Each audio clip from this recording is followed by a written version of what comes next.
Formula ఈ car race కేసులో కేటీఆర్ విచారణకు హాజరు కావాల్సిందిగా ఏసీబీ మరోసారి నోటీసులను ఇచ్చింది. ఈ నెల 9న విచారణకు హాజరు కావాలని ఆదేశించింది. ఉదయం ఏసీబీ ఆఫీసు వద్దకు వచ్చిన కేటీఆర్ నాటకీయ పరిణామాల మధ్య వెనుదిరిగారు. తన వెంట న్యాయవాదులను పోలీసులు అనుమతించకపోవడంతో విచారణకు హాజరు కాలేదు. అక్కడి నుంచి బీఆర్ఎస్ ఆఫీస్కి వెళ్లిపోయారు. మరోసారి లీగల్ టీంతో కేటీఆర్ చర్చించారు. గతంలో ఏసీబీ ఇచ్చిన నోటీసులపై కేటీఆర్ స్పందించారు. ఏసీబీ తనను కొన్ని డాక్యుమెంట్స్ ను అందివ్వాలని కోరిందన్నారు. కానీ ఏ అంశాలపై సమాచారం కావాలో మాత్రం స్పష్టం చేయలేదన్నారు. తన స్పందనను రాతపూర్వకంగా ఏసీబీ అధికారులకు కేటీఆర్ అందించారు.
రైట్, ఇక ఫార్ములా ఈ కార్ కేసులో కేటీఆర్ విచారణకు హాజరు కావాల్సిందిగా ఏసీబీ మరోసారి నోటీసులు ఇచ్చినట్లుగా తెలుస్తోంది.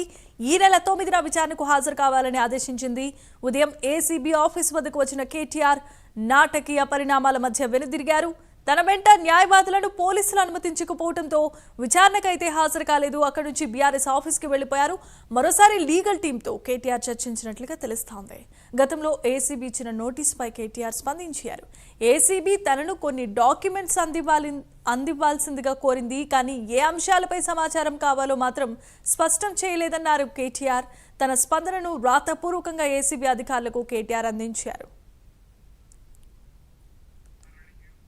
ఇదే అంశానికి సంబంధించి మరిన్ని అప్డేట్స్ ను మా కరెస్పాండెంట్ కుమార్ అందిస్తారు. Kumar, thank you Jemimah.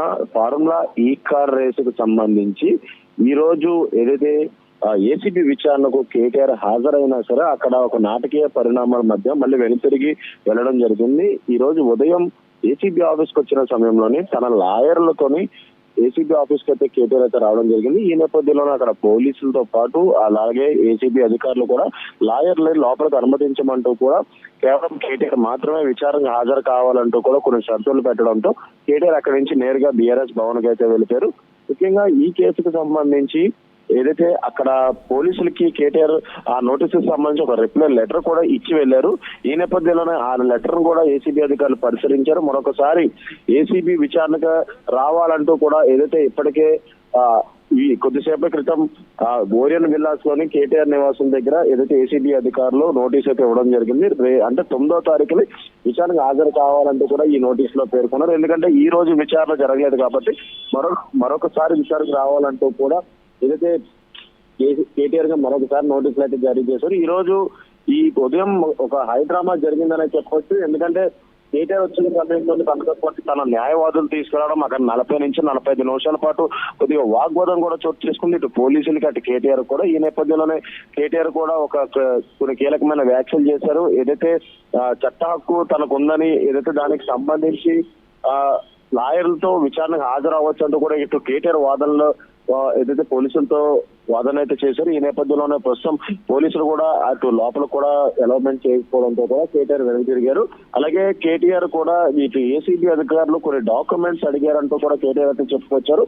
ఆ డాక్యుమెంట్స్ దేనికి సంబంధించిన మాత్రం క్లారిఫికేషన్ ఇవ్వలేదంటూ కూడా ఇటు కేటీఆర్ చెప్పిన నేపథ్యంలో ఇప్పుడు మరొకసారి కొద్దిసేపటి క్రితం రాయదుర్గంలో ఓరియన్ విల్లాస్ లోని కేటీఆర్ ఇంటికి అయితే ఏసీబీ అధికారులు అయితే వెళ్లి నేరుగా నోటీసులు అయితే ఇవ్వడం జరిగింది. ఈ నెల 9వ తారీఖుని విచారణకు హాజరు కావాలంటూ కూడా ఏదైతే ఈ నోటీస్ లో పేర్కొనడం జరిగింది. Jemimah, right, thanks for the updates Kumar.